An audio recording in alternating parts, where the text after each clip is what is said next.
Es todo lo que me dijeron. Salud, riqueza, felicidad. Y después de esto, el cielo. Y tengo ganas de un Lamborghini. ¿Otro? Oh, sí. Dios quiere que prosperemos. Él quiere que tengamos más, tener cosas mejores, más grandes en esta vida. Porque la vida cristiana es una vida de abundancia. Predícalo. De placer. Amén. Comer. Vamos. Comodidad. Tengámoslo. De una vida lujosa. Eso es a lo que me refiero, amigo. Oye, creí que dijiste que era una playa privada. Están construyendo un edificio. No suena como una construcción.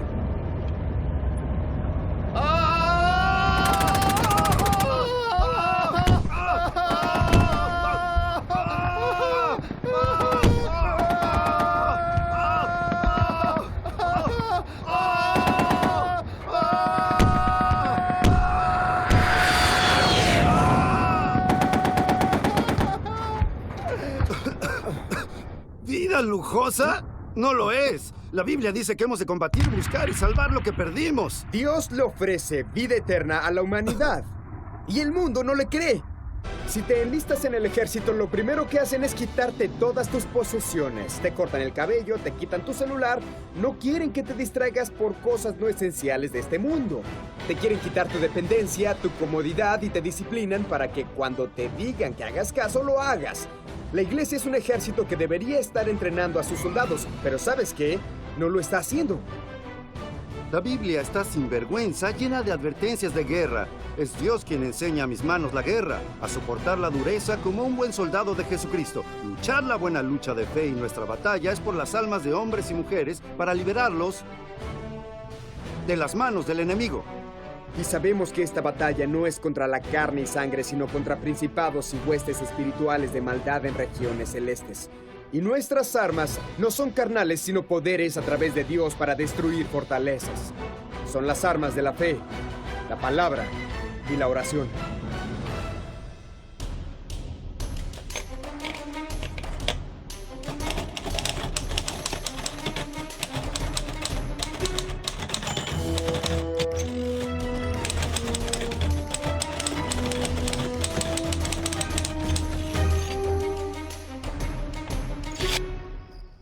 Vamos a ver los principios militares que pueden hacer exitoso a un ejército.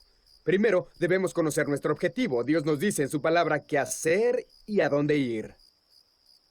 El mundo está en manos del enemigo. El Dios de este mundo ha cegado las mentes de aquellos que no creen. Vino a matar, robar y destruir.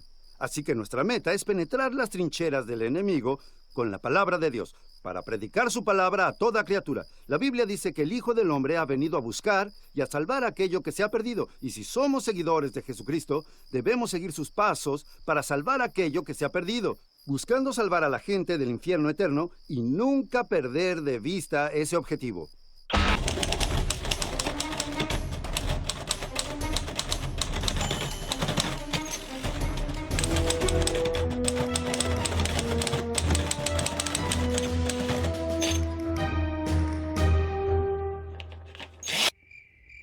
Se dice que un ejército marcha sobre su estómago.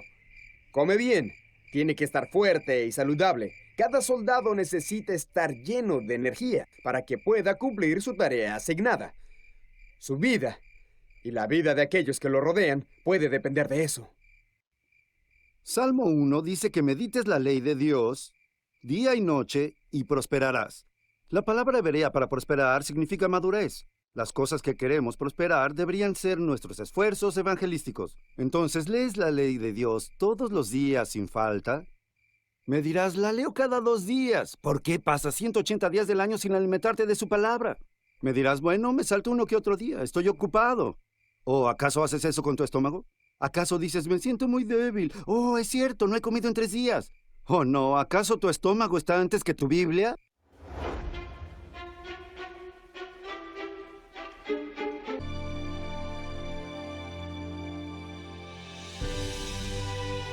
La oración es la comunicación entre nosotros y el centro de mando. Es por ese medio que recibimos suministros para las tropas, municiones, comida y suministros médicos. Por eso es esencial mantener abierta la línea de comunicación, libre de interferencia estática. La estática del pecado, que es la que interfiere con las comunicaciones entre la tierra y el cielo.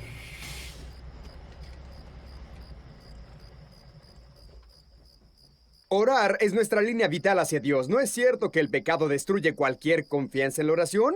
Porque si has hecho algo mal, lo último que quieres hacer es hablar con Dios. Así que estás aislado del centro de mando. No tienes cómo reabastecer los suministros. Así que te encuentras solo en combate y no quieres que eso suceda. El gran misionero Hudson Taylor dijo: la capacidad máxima del poder de la oración jamás se ha puesto a prueba. Si queremos ver el poderoso trabajo del poder divino y gracia labrada, en vez de debilidad y decepción, respondamos al reto que nos ha puesto Dios. Háblame, y te responderé, y te enseñaré cosas grandes y poderosas que no conoces. Fe. Y asegúrate que como soldado de Cristo, vivas como objeto de fe y no como sujeto de fe. Con eso me refiero a que no deberías dejar que algo que sucede en la tierra sea objeto de tu regocijo. ¿De dónde viene tu gozo? ¿Es porque las cosas te están resultando bien? ¿Qué pasa cuando resultan mal? Entonces pierdes ese gozo. En lugar de eso, hazte el hábito de vivir como objeto de fe. Recuerda lo que Jesús dijo a sus discípulos. Les dijo que no debían regocijarse porque los demonios están sujetos a ellos, sino porque sus nombres están escritos en el cielo. Eso es un objeto de fe. El cielo fue el objeto de su regocijo. Haz lo mismo, y si haces del cielo tu objeto de regocijo primario, entonces no importa qué pruebas te toquen en esta tierra, aún podrás regocijarte. Podrás mantener tu gozo y nadie podrá quitártelo, hermano. Y el gozo del Señor será tu fuerza.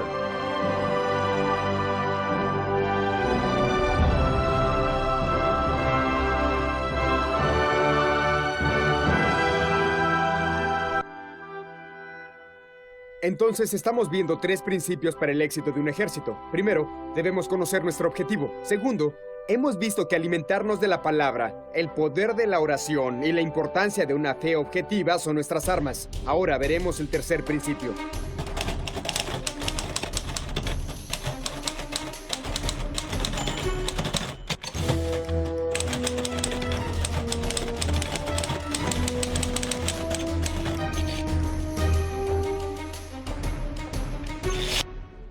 En la naturaleza bélica, debes descubrir las fuerzas y las debilidades del enemigo. Para lograrlo, ordenamos un reconocimiento. Como soldados de Cristo, no tenemos que hacer eso porque tenemos un manual de guerra muy completo en la Biblia. Nos dice que tenemos un enemigo triple: el mundo, la carne y el diablo. Para poder encargarnos del mundo y del diablo, es necesario encargarnos de la carne, ya que si nos encargamos de la carne, el diablo no tendrá apoyo en nosotros y el mundo no podrá atraernos. Es nuestra carne la que nos enreda y nos impide ser buenos soldados de Jesucristo.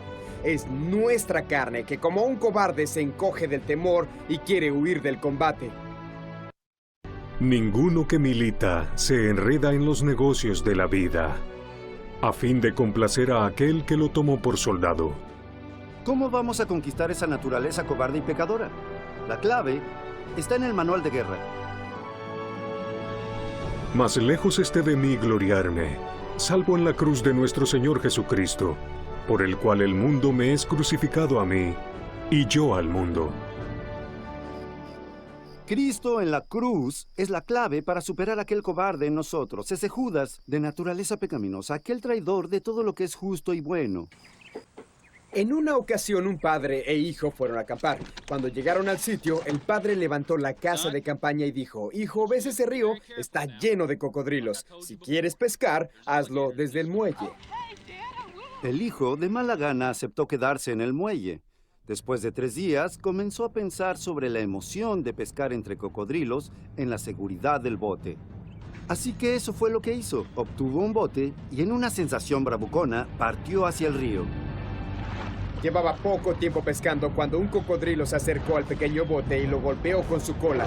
El bote se volteó y el niño, aterrorizado, gritó mientras era arrojado al agua. El padre lo escuchó gritar, vio lo que había sucedido y sin titubear se lanzó al agua infestada de cocodrilos. Sujetó a su amado hijo y lo jaló hacia la orilla, donde estaría a salvo. Y cuando el niño abrió los ojos, vio algo terrible. Un cocodrilo enorme había prendido a su padre de las piernas con sus enormes mandíbulas, dejándolas rasgadas, sangrando. Lo que diré es impensable. Imagínense si ese hijo viera al padre ahí en agonía, sangrando y moribundo, y dijese: papá, realmente aprecio lo que hiciste por mí, pero fue muy emocionante estar ahí entre cocodrilos. ¿No te importaría si salgo en otro bote de nuevo? ¿O sí? Si el hijo pudiese pensar tal cosa, y peor aún decirla, entonces aquel tonto ciego no ha visto el sacrificio que el padre acaba de hacer por él. Y si tú y yo, por nuestra voluntad, deseamos ir de nuevo al mundo pecador y emocionante, no hemos visto el sacrificio del Padre.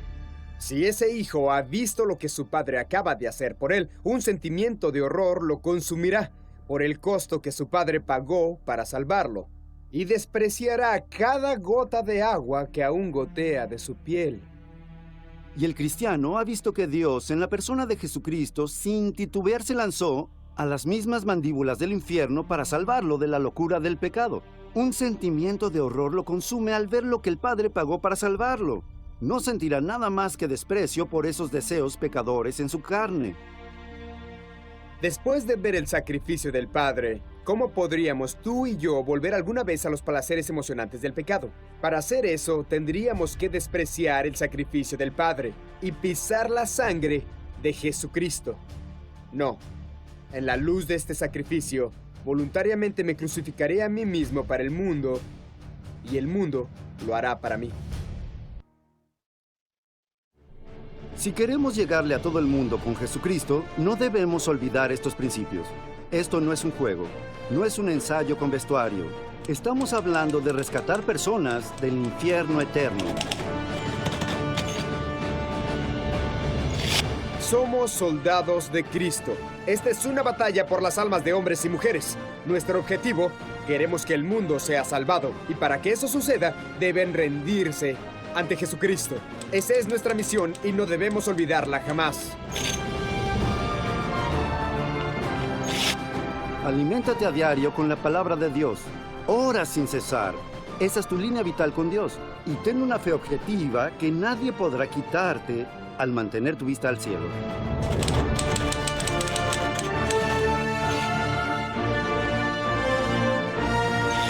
Conocemos a nuestro enemigo. Nuestro enemigo es triple: el mundo, la carne y el diablo. Y la clave para la victoria en la fe está en la cruz de Jesucristo. No olvides el sacrificio supremo que Dios hizo por ti. Ahora debemos ir al combate, preparados para hacer el sacrificio supremo por Él, dar nuestras vidas y luchar en la buena lucha de fe.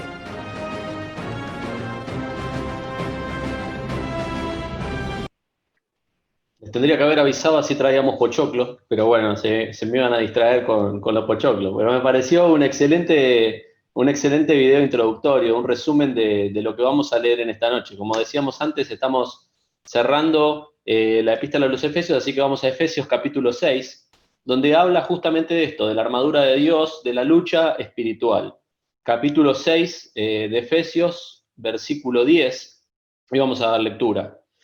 Por lo demás, hermanos míos, fortaleceos en el Señor y en el poder de su fuerza. Vestíos de toda la armadura de Dios, para que podáis estar firmes contra las acechanzas del diablo. Porque no tenemos lucha contra carne y contra sangre y carne, sino contra principados, contra potestades, contra los gobernadores de las tinieblas de este siglo, contra huestes espirituales de maldad en las regiones celestes. Por tanto, tomad toda la armadura de Dios para que podáis resistir en el día malo y, habiendo acabado todo, estar firmes. Estad pues firmes, ceñidos vuestros lomos, ajustadas las ropas con la verdad y vestidos con la coraza de justicia, calzados los pies con el apresto del evangelio de la paz, y sobre todo, tomad el escudo de la fe, con el que podáis apagar todos los dardos de fuego del maligno. Tomad el yelmo, el casco de la salvación y la espada del Espíritu, que es la palabra de Dios, lo que estamos leyendo en este momento. Orando en todo tiempo, con toda oración y súplica en el Espíritu, y velando en ello, con toda perseverancia y súplica por todos los santos. Hasta ahí nomás, hermanos. Cerrando esta hermosa carta que estuvimos estudiando durante un tiempo, quizás, no sé si te acordás o si estuviste presente en todos los mensajes, para eso están los videos en el canal de YouTube, pero estuvimos al principio, podríamos dividir esta carta en 2 o 3 secciones. Al principio, los primeros 3 capítulos, estuvimos hablando sobre qué significa ser un cristiano, cuál es nuestra posición en Cristo, cuáles son las cosas que Dios hizo por nosotros y cuáles son las cosas que nosotros heredamos, obtuvimos, cuál es nuestro lugar gracias a la obra de Dios en la cruz. De los capítulos 4 al 6, la carta se puso extremadamente práctica y empezó a hablar de expectativas altas que Dios tiene de cada uno de nosotros. El capítulo 4:1 dice: yo pues, preso en el Señor, les ruego que anden como es digno de la vocación con que fuiste llamados. O sea que esta vocación, esta posición, este lugar que tenemos en el Señor, que la carta venía explicando, se pone práctico y dice, bueno, como estás en ese lugar, se espera esto de vos. Y en el cierre de la carta, lo que acabamos de leer es el cómo lograrlo, el cómo lograrlo. Si quisiéramos dividir la carta en una estructura fácil de entender, la carta nos habla del por qué, cuál es nuestro lugar, del qué debemos hacer. Fueron todas esas cuestiones prácticas que leímos acerca de los maridos, de las esposas, de los hijos, de los empleados, todas las cosas que leímos, cada una de las expectativas de Dios para nuestra vida, de cómo debemos comportarnos. Y ahora terminamos diciendo cómo podemos lograr eso. Dentro del mundo, ¿se vieron el video que al principio estaban ahí con la copita, en la reposera, tranquilos, los actores, y súper relajados y pensando que la vida cristiana era una pura diversión? Bueno, esto que ellos hicieron en forma de dramatización es una verdad hoy en medio de nuestra sociedad. Existen otros evangelios, entre comillas, falsos evangelios, que ponen foco quizás en solamente alguna de estas cosas, hacen foco parcial en alguna de estas cosas. Algunos hacen énfasis solo en las bendiciones, se quedan con el capítulo 1 al 3 y solo predican las cosas que Dios prometió, que son verdad muchas veces. Algunas no, otras sí son verdades que Dios promete. Otros ponen foco solamente en las cuestiones de lo que debemos hacer. Y algunos basan la salvación en esas cosas o la retención de la salvación. Es decir, si no las haces, podés perder la salvación. Y bueno, y otros simplemente hacen un mensaje basado en esta última parte, una especie de mensaje de autoayuda, ¿no? Tenés fe, incluso la nueva era recomienda leer la Biblia, recomiendan confiar en Dios o confiar en lo que vos quieras, pero la realidad es que el Evangelio de Jesucristo que nosotros hemos creído se compone de estas 3 cosas. En una salvación por su misericordia y su gracia, que nos posiciona espiritualmente, pero también en una serie de demandas que Dios hace, que de esas no depende la salvación, pero sí que son demandas que Dios hace para demostrar en nuestra vida que hubo un nuevo nacimiento. Pero Dios no nos deja solo y nos equipa, nos da las herramientas. Y yo sé que el verdadero evangelio a veces sorprende a algunos. Primera Pedro dice, amados, no se sorprendan del fuego de prueba que os ha sobrevenido, como si alguna cosa extraña les pasase, porque no es así. Dice, sino gócense cuando están siendo probados, porque son participantes de los padecimientos de Cristo, tienen algo en común con Cristo, es la comunión con Cristo, para que también el día que Él se revele en su gloria se gocen con gran alegría. No te sorprendas del fuego de prueba, dice Pedro, que les ha sobrevenido, no les está pasando nada extraño.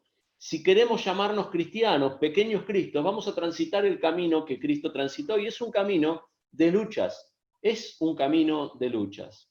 Ahora, aceptar a Cristo trae unos desafíos enormes. Atención los nuevos creyentes, porque esta no es la letra chica, pero en algunas predicaciones queda como la letra chica del contrato, ¿no? Vení que es todo bendición, vení que es todo prosperidad, pero en realidad también hay unos desafíos enormes puestos de parte de Dios. Y Dios nos equipa para poder llevar adelante estas luchas. Yo recordaba a este hermano que creo que su nombre es Abdul, que nos contaba Carlos de la Llave. Es un hermano de un país musulmán, y cuando se convirtió al Señor y su vida cambió y empezó a dar testimonio, yo creo que es la declaración más fuerte que escuché en mi vida. Lo declararon enemigo del Islam.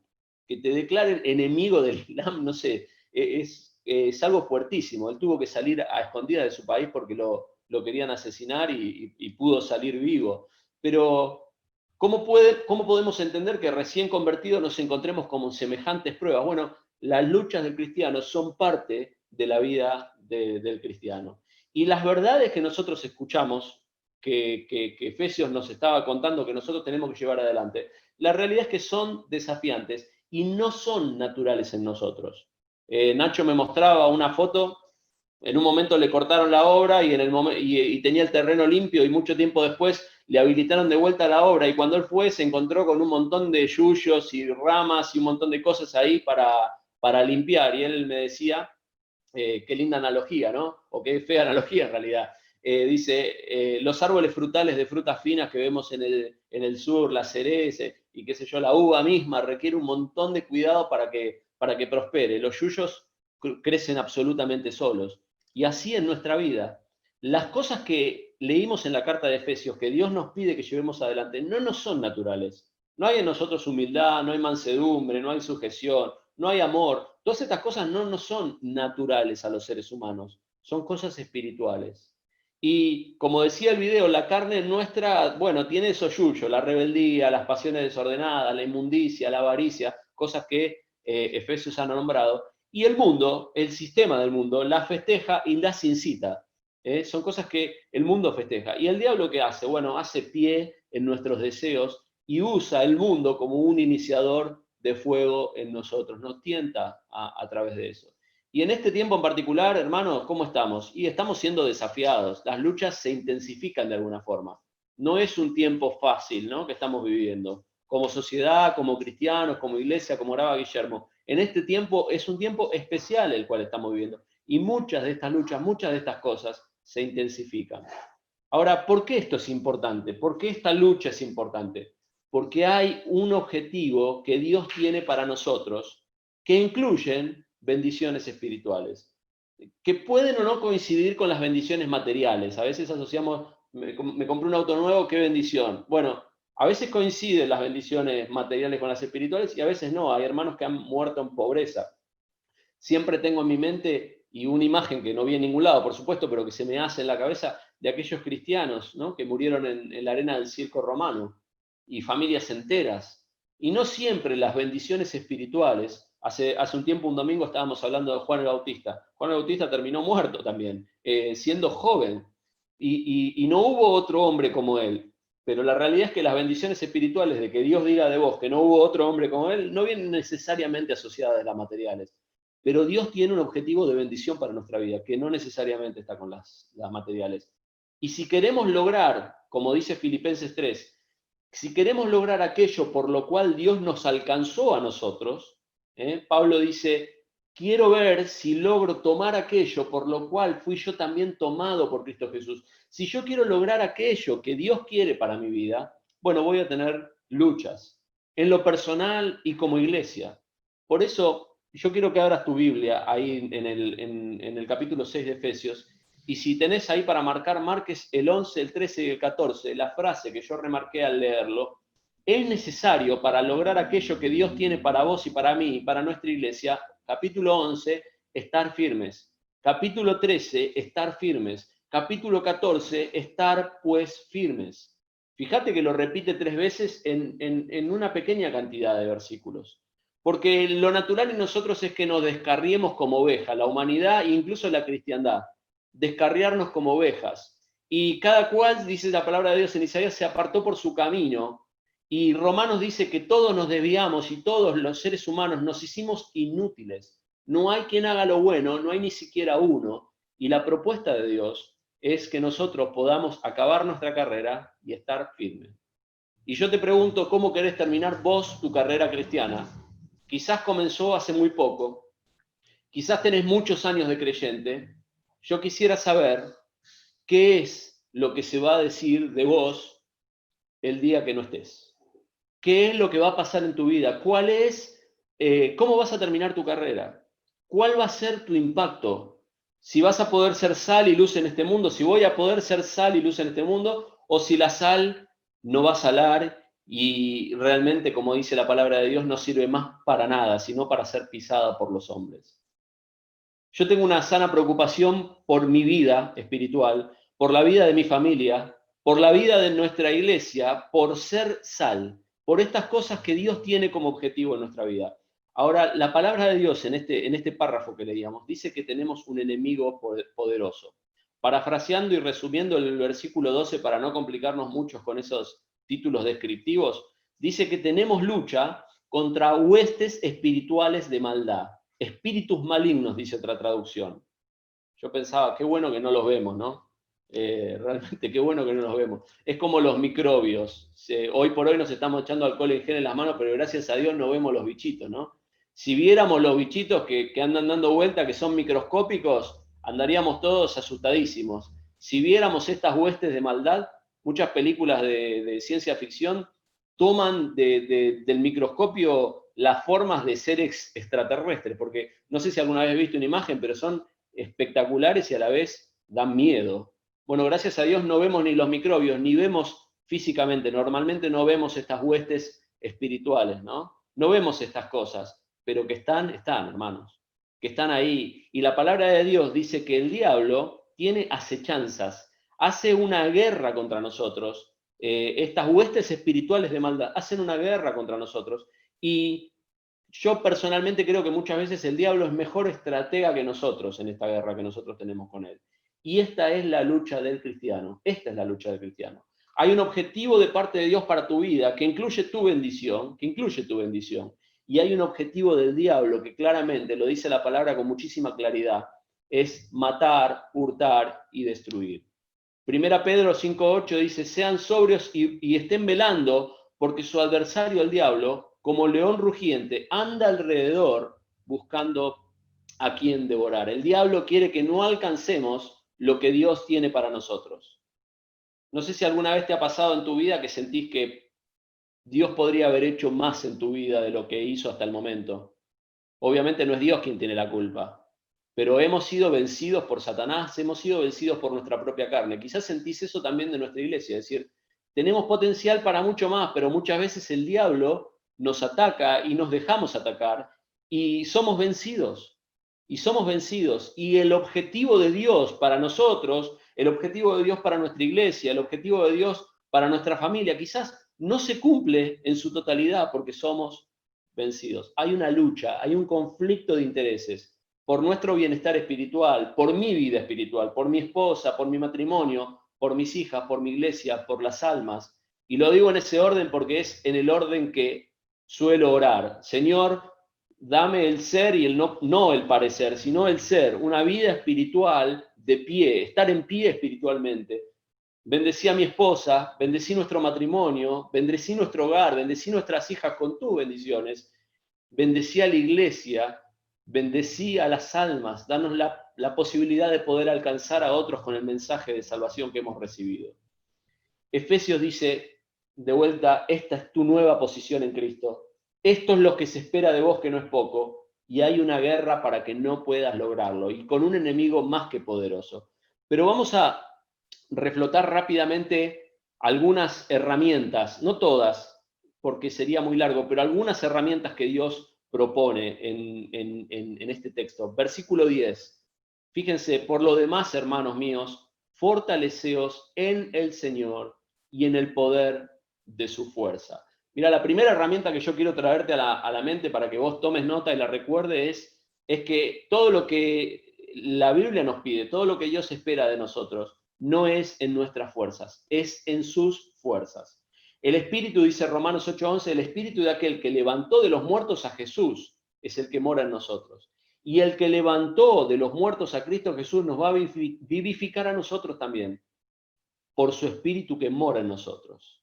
En la misma carta en Efesios 1:19 dice que la supereminente grandeza del poder de Dios para con nosotros que creemos, es la misma que operó en Cristo, resucitándole de los muertos y sentándole a la diestra en los lugares celestiales. Y fíjense el lugar que tiene Cristo. Dice que Cristo está sobre todo principado, sobre toda autoridad, sobre todo poder y señorío, sobre todo nombre que se nombra, no solo en este siglo, sino también en el venidero, y sometió todas las cosas, diablo incluido, demonios incluidos, bajo sus pies, y lo dio por cabeza sobre todas las cosas de la iglesia.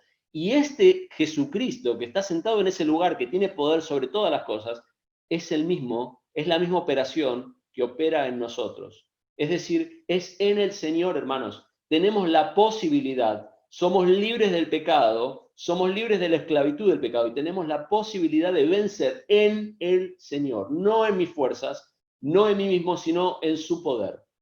De hecho, esta es una lucha que no podríamos ganar de otra forma. No es en mi justicia, no es en mi capacidad, no puedo ser salvo y tampoco puedo vencer en mis propias obras. Son las obras de Él en nosotros. La salvación, Él es del Señor. Pero yo no sé si a vos te pasa. La realidad es que en mi vida muchas veces intento primero por mis propias fuerzas. Muchas veces me encuentro tratando de lograr cosas, tratando de hacerlas en mis propias fuerzas.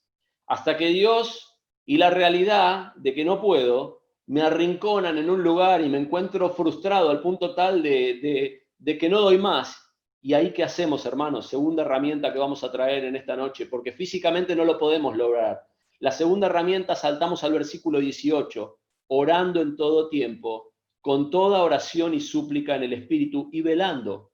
Cuando yo intento resolver las cosas que se presentan espiritualmente en mi vida, los problemas, la lucha espiritual, la intento resolver con mis herramientas carnales, con mi oratoria, con mis fuerzas, con mis conocidos, con lo que fuera que intento hacerlo, con mi dinero, con lo que fuera. Y me encuentro contra una pared que no puedo, que hay una lucha y que estoy siendo vencido, y que espiritualmente no puedo ganar, es ahí donde mis rodillas se doblan y clamo al Señor. Y quizás muchas veces las primeras palabras que decimos a los pies de nuestra cama y llorando es: Señor, no puedo más. Señor, no puedo más. Necesito tener victoria. Necesito que hagas una obra en mi vida. Necesito que hagas una obra en mi familia. Necesito que hagas una obra en nuestra iglesia. Necesito poder comunicar efectivamente el mensaje de salvación.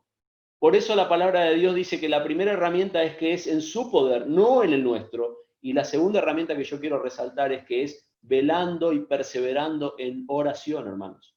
Velando y perseverando en oración. Donde yo no puedo, mis rodillas van al suelo y vamos a Él y le decimos: te necesito, Señor, haz el milagro, haz el milagro. Incluso como dice la palabra de Dios, aumentanos la fe, porque a veces no tenemos fe suficiente. Fíjense cómo está nuestra oración en tiempo de pandemia, ¿no? Fíjense cómo está nuestra oración en tiempo de pandemia. Yo no sé si te diste cuenta, pero si vos ibas los martes a Argerich, quizás yo hice una estadística así trazo grueso, que es, quizás los domingos en la reunión de la Cena del Señor tenemos el 80 al 90% de la reunión normalmente, cuando lo hacemos presencialmente. Hay un 20% flotante que falta, que no son siempre los mismos, pero que va flotando.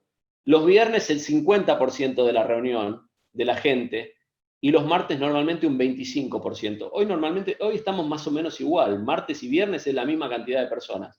Y estamos incluyendo oración los viernes y los domingos porque hay motivos de oración. Esto es producto de la situación en la que estamos viviendo. Y está bien, hermano.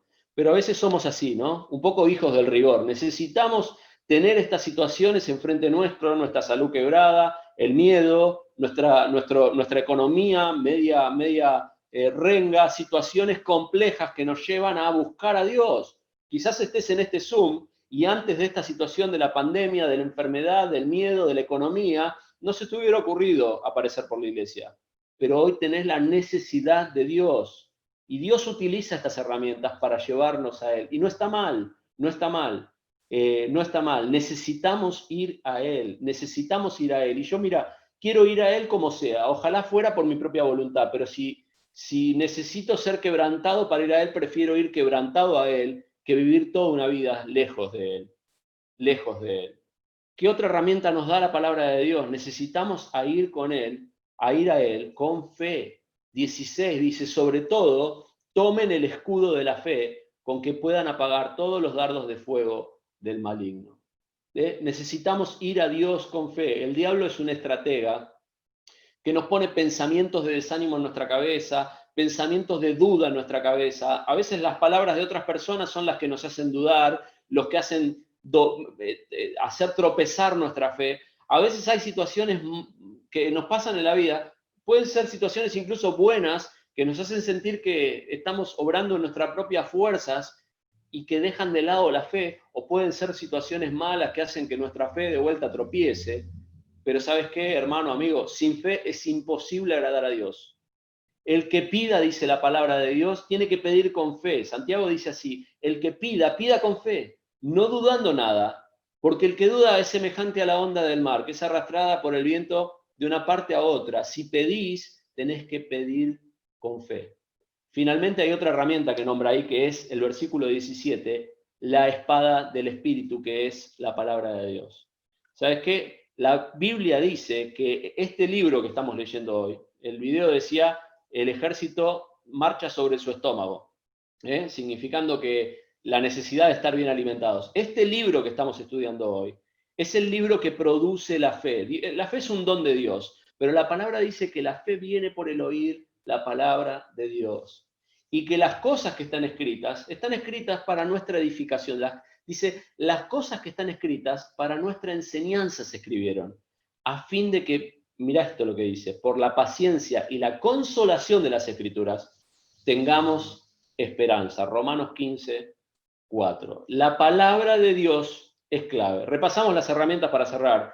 Dice la Biblia que podemos tener victoria en esta lucha espiritual en su poder y solo en su poder, en oración, en fe y en su palabra. Y mira, yo te lo voy a redactar al revés. Te voy a decir, la fe es imprescindible para agradar a Dios. Y dice la palabra de Dios que sin fe no se puede orar a Él. Que el que se acerca a Dios tiene que creer que Dios es. ¿Cómo vas a cerrar tus ojos e intentar decir una oración si no crees que existe una persona que te está escuchando? La fe es imprescindible para orar y es imprescindible para ver a Dios actuar. La oración es la vía de comunicación con el Señor. Y la oración es aquella que permite que su poder se desate, que su poder se haga visible en nosotros. Quizás no de la forma que nosotros creemos. Hay veces que Dios no soluciona muchos de nuestros problemas. Nos da la gracia para llevarlos adelante. Nos da la gracia para llevarlos adelante. Pero la fe es fundamental, la palabra es fundamental. La palabra es la fuente de la fe. La fe es fundamental, es imprescindible para orar. Y la oración es nuestra vía de comunicación para poder ver su poder en acción. Bueno, hermano, ¿estás pasando un tiempo de lucha? ¿Estás pasando un tiempo de lucha espiritual? El encierro desató en vos una lucha que quizás no tenías presente. Hay cosas que te están costando, quizás la convivencia, quizás estás luchando con la ansiedad, quizás estás luchando con la depresión, quizás estás luchando con pecados que antes más o menos dominabas y hoy te tienen arrinconado. Hermano, tenemos que darle importancia a la palabra de Dios. Sos joven en la fe, necesitas saber esto. La palabra de Dios es la espada y es la fuente de toda verdad.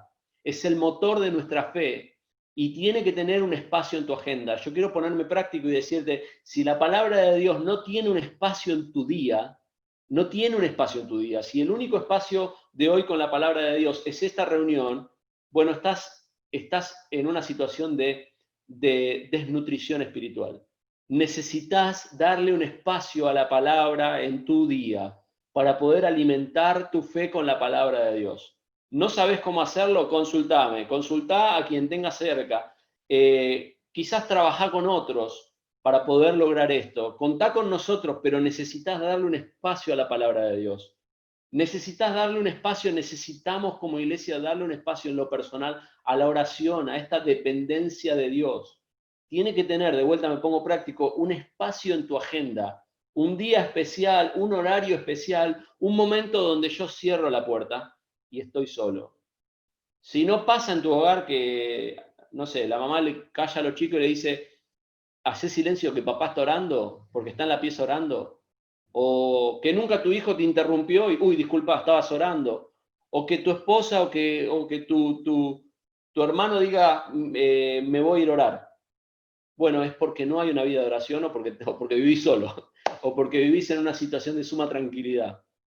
Pero la realidad es que nosotros tenemos que darle importancia y darle lugar a la oración, en lo personal y en lo congregacional. Ojalá pasada la pandemia, pasado el miedo, pasada la crisis económica, que igual acá se renuevan en Argentina, pero pasadas todas estas situaciones, podamos seguir con este deseo de que los motivos de oración sean tantos que ocupen un espacio central en nuestras oraciones, clamando a Él por sus bendiciones espirituales. Y ¿sabes qué? Esto va a producir cambios sobrenaturales en nuestra vida. Va a producir aquellas cosas que naturalmente no podemos lograr. Vamos a tener victoria y vamos a poder estar firmes y terminar la carrera con gozo.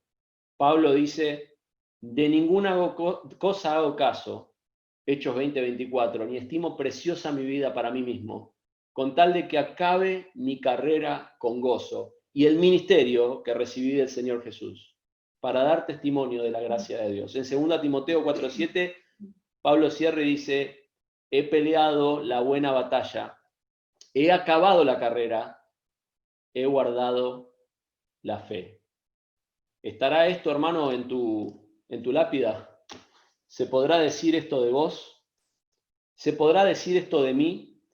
¿Acabaré la carrera de pie? ¿Voy a poder estar firme, como dice este versículo? ¿Voy a poder tener victoria? ¿O el diablo va a ser un destrozo en mi vida? El diablo va a ser un destrozo en mi matrimonio, el diablo va a ser un destrozo en mis hijos, en mis hijas, el diablo va a ser un destrozo en nuestra iglesia. ¿Vamos a poder estar de pie y firmes? Las herramientas son espirituales. La palabra de Dios, fuente de la fe, fuente de la oración, la dependencia de Dios, fuente de su poder y de su obra en tu vida y en la mía. No hay otra forma de lograrlo. Oremos. Señor, nosotros queremos tus bendiciones, Padre. Nosotros queremos, Señor, lo que vos querés para nosotros. Tenemos esta necesidad, queremos esto para nuestras vidas, Señor. Realmente tenemos el deseo de que hagas tu obra en nuestra vida. Todo lo que tengas planeado, todo lo que vemos claro y lo que no conocemos, quisiéramos alcanzar aquellas bendiciones, aquel lugar, Señor, que tenés para nosotros. Quisiéramos poder amar como querés que amemos. Quisiéramos, Señor, poder perdonar como querés que perdonemos. Quisiéramos, Señor, cada una de las cosas que querés para nuestra vida, en nuestras relaciones, Señor, en absolutamente todo, Padre. Pero también somos conscientes de que no lo alcanzamos por nuestro propio pecado, que no lo alcanzamos porque en esta lucha muchas veces estamos, Señor, desnutridos espiritualmente. Porque en esta lucha, si bien el enemigo es fuerte, somos nosotros los que no vamos a alimentarnos, somos nosotros los que no nos entrenamos espiritualmente, Señor. Y el diablo hace estragos muchas veces en medio nuestro. Y gente que quizás hoy nos acompaña, en unos años no la vemos más, y quizás luego los encontramos por la calle y su vida está destruida, la adicción está de vuelta ahí, el matrimonio está roto, los hijos apartados, Señor, y esto se repite año tras año, década tras década. Señor, hace un milagro en nuestras vidas, nos arrodillamos a tus pies, rogando tus bendiciones, Señor, clamando por un avivamiento de tu parte, Señor, porque somos conscientes de nuestra incapacidad, de nuestra imposibilidad de luchar esta batalla, de la imposibilidad de mantenernos de pie, Señor, de mantenernos de pie. Te suplicamos esto para cada uno de nosotros, Señor. Danos conciencia de esta guerra, no ser inconscientes. Danos el poder, Señor. Danos la victoria, danos tus bendiciones, a cada uno en lo personal, a cada familia representada en esta reunión y a nuestra iglesia, para que podamos tener un impacto también en quienes nos rodean, compartir el evangelio que tanto bien nos hizo. Señor, rogamos estas cosas y te bendecimos, te agradecemos. En el nombre de Jesucristo. Amén. Muchas gracias, hermanos.